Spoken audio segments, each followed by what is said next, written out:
like the criteria, is it based off of her performance on the court, which, yeah, she had a great year, or is it more about the impact that she had on the game this season? Cheryl Swoopes just exploded. The Indiana Fever is loading up around Caitlin Clark with major signings. But is Swoopes right to be furious? Are the Fever building a championship team or a recipe for disaster with too many stars? Get ready for the hard truth. This could make or break Clark's career. So this storyline kicked off before Caitlin Clark even set foot on a WNBA court. You had Cheryl Swoopes, a legend of the game, offering her initial thoughts on Clark and her potential impact in the league. It all went down on Gil's Arena, where Swoopes said she thought Clark was going to face a much tougher adjustment to the pro level than some people were expecting. She didn't think it would be a cakewalk for Clark to just come in and dominate from day one like she did in college. But here's the thing that made it all a bit more complicated. Some of Swoopes' comments weren't exactly 100% accurate. And that's when things started to get messy and the internet started buzzing. For instance, she said that Clark broke the NCAA scoring record because she played for 5 seasons. The fact is that Clark only played 4 seasons, which is still incredibly impressive, obviously, but it's a significant detail to get wrong when you're offering your analysis. Think about this. If you're trying to give someone advice or offer your expert opinion, but you get a key fact completely wrong, it can undermine your entire argument, right? It makes people question whether you know what you're talking about. That's kind of what happened here. The focus shifted away from Swoopes' overall opinion and instead zeroed in on those factual errors. People started questioning whether her critique was truly valid or based on some faulty assumptions. These initial perceptions are everything. They set the stage for everything that followed in this whole saga. Did those first comments colour how people viewed everything Swoopes said about Clark afterward? Was she offering some genuine basketball insight, or was there potentially something else motivating her? That's what a lot of people started wondering. Before we move on, make sure to like and subscribe for all the updates you need about the WNBA world. Let's continue. This whole story isn't just about Caitlin Clark though. It's important to remember that there are other players involved here too. Swoopes also brought up Kelsey Mitchell, a key player for Indiana Fever for several years now, and she started raising questions about whether Mitchell was getting the recognition that she truly deserved.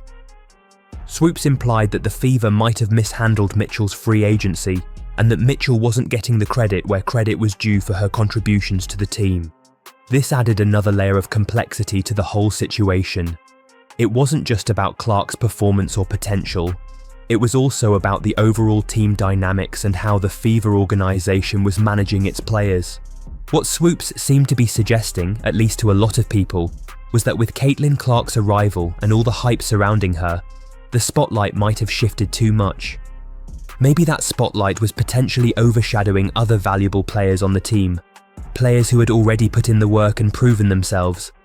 Was the hype around Clark so incredibly intense that it was unintentionally pushing other deserving players into the background?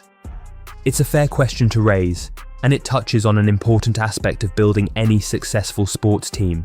How do you strike that delicate balance between having some serious star power and building a team where everyone feels valued and contributes to the overall success? Even with Swoopes' implications about locker room tension and potential mismanagement, Kelsey Mitchell re-signed with the Indiana Fever. The Fever used their core designation on Mitchell, giving them exclusive negotiating rights with her. They then offered, and she accepted a 1-year Supermax contract. So, wait a minute. If things were so bad, if there was all this tension swirling around, why would Mitchell choose to stay with the Fever? Wouldn't she want to get out of that situation and go to a team where she felt more appreciated and valued? It kind of throws a wrench into the entire narrative that Swoopes was building up, right? If the Fever organization had no intention of letting Mitchell walk and valued her as a player, then her decision to stay with the team contradicts some of what Swoopes seemed to be implying. This shows that things in professional sports aren't always as they appear on the surface, and there may be more than meets the eye. This is a super important point because it shows us that you can't always just take things at face value, especially when you're dealing with rumors and speculation. There's usually way more to any given situation than what you see in a headline or hear in a quick soundbite on social media. Mitchell, Deciding to stay with the Fever makes you seriously question all the assumptions that were being thrown around based on Swoopes' initial comments. It's a good reminder that the full picture isn't always as it seems, and sometimes you need to dig a little deeper before you start forming any strong opinions. Alright, now let's talk about the internet, specifically social media. And let's just say that the online world exploded all of Cheryl Swoopes' comments, and especially those fact-checking failures and that general feeling of negativity that some people perceived as being directed towards Caitlin Clark really lit a firestorm among fans. People online really let their opinions be known, and they didn't hold back at all. Accusations were flying all over the place, with many accusing Swoopes of pushing some kind of false narrative and trying to stir up drama just for the sake of stirring up drama.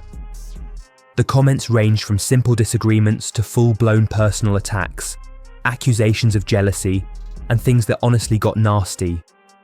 One of the things you've got to know is just how incredibly powerful social media can be in shaping public opinion. Swoopes' words, whether she intended them or not, got grabbed, pulled apart, dissected, and spread all over the place online, and they were often taken way out of context in the process. Alright, let's dig deep into Caitlin Clark's response to criticism. It's easy to say she ignores it or uses it as fuel, but what does that look like?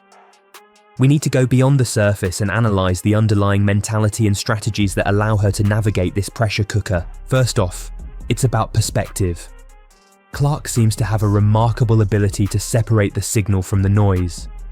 She understands that not all criticism is created equal. Some come from a place of genuine insight, offering constructive feedback that can help her improve.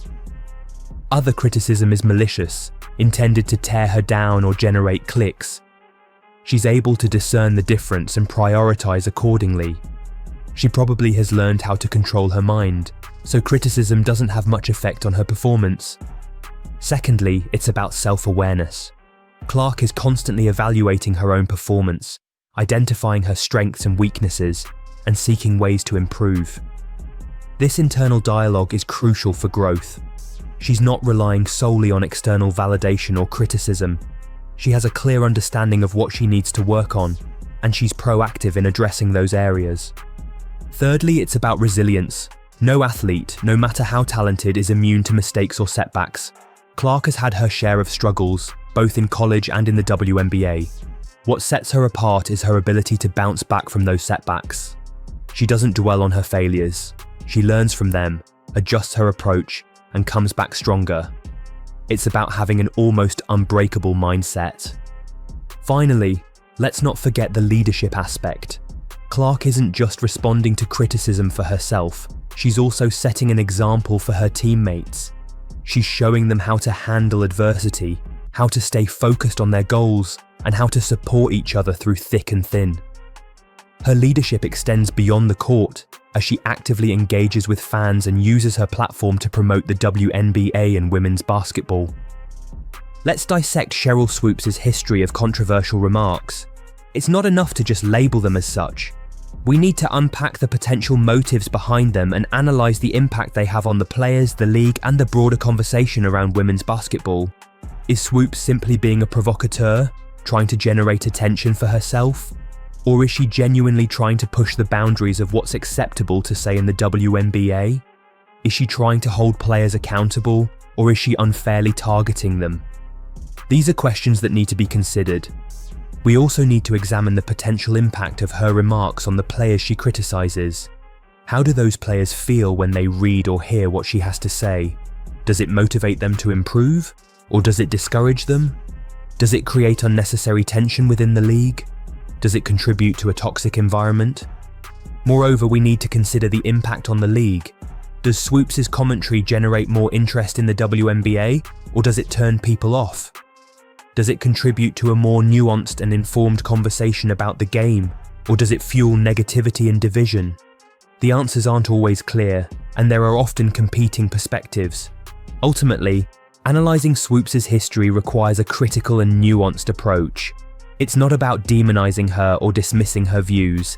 It's about understanding her motivations, assessing the impact of her words, and engaging in a thoughtful and respectful conversation about the issues she raises.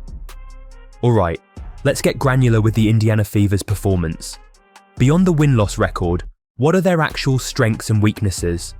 Where are they excelling, and where are they falling short? How do Swoopes' insights align with these realities? Let's start with the positives. The Fever have a dynamic offense, capable of putting up big numbers. They have multiple players who can score, and they're particularly dangerous in transition. They can space the floor, move the ball effectively, and create open looks for each other. This offensive firepower makes them a tough matchup for any team. However, their defense is a major area of concern. They often struggle to contain penetration, rotate effectively, and protect the rim. They give up too many easy baskets, and they don't force enough turnovers. This defensive vulnerability undermines their offensive potential. Moreover, their consistency is an issue. They're prone to stretches of poor play where they lose focus, commit turnovers, and allow their opponents to go on runs. They need to find a way to maintain a higher level of intensity and execution throughout the game. So, how do Swoopes' insights align with these realities? If she's pointing out their defensive deficiencies and their inconsistency, then she's likely on the right track. However, if she's simply dismissing their offensive potential or unfairly targeting individual players, then her analysis may be flawed. It's about looking at the complete picture and providing a balanced assessment. Let's go beyond the stats and explore the deeper significance of Caitlin Clark's rookie season. What's her lasting impact on the WNBA? How is she inspiring a new generation of fans? What's her potential for future growth? Her impact is undeniable. She's brought unprecedented attention and excitement to the league. Attendance is up, TV ratings are up, and social media engagement is through the roof. She's capturing the imagination of fans around the world. More importantly, she's inspiring young girls to pursue their dreams. They see her as a role model, a symbol of possibility, and a reminder that anything is achievable with hard work and dedication. She's empowering them to chase their goals, to challenge the status quo, and to believe in themselves. Let's zoom out from the sensational headlines about Cheryl Swoopes hating Caitlin Clark. It's important to remember that narratives get simplified and distorted, especially online. So, before we declare a full-blown feud, let's inject some nuance into the conversation. First, consider the generational gap. Swoopes comes from a different era of the WNBA when the game was played differently, the media coverage was sparser, and the challenges were unique. She had to fight for recognition in a way that today's players don't necessarily have to. That experience shapes her perspective. She had to prove she could play in any position, whether point guard, forward, or center. Now, it's like she is in a world where social media amplifies every move. She sees a rookie like Clark stepping into a league that she helped build, and naturally she's going to have opinions about how that player is handling the transition. It's also worth remembering that these athletes exist in a world of intense competition. Even if they don't actively hate each other, there's still a natural rivalry and a desire to be the best. That competitive spirit can sometimes come across as negativity, even when it's not intended that way. Let's acknowledge that Swoopes is a commentator. It's her job to provide analysis, and sometimes that analysis is going to be critical. It's easy to interpret criticism as hate, but it's important to separate the personal from the professional. Let's try to assume positive intent and not jump to conclusions based on a few sound bites. What truly motivates Cheryl Swoopes' comments about Caitlin Clark is complex. Jumping straight to accusations of jealousy or attention-seeking is simplistic. There are likely deeper factors in play. One major consideration is her desire to protect her legacy and the legacy of the WNBA pioneers. She and others before Clark had to work very hard to gain recognition and respect for women's basketball. They laid the foundation for the league to thrive, and there might be a concern that the focus on individual stars overshadows the team aspect and the historical context. Swoopes might also be genuinely concerned about Fever's long-term success. She's seen teams with individual talent fail to gel and ultimately fall short of their potential. Perhaps she wants to prevent that from happening in Indiana.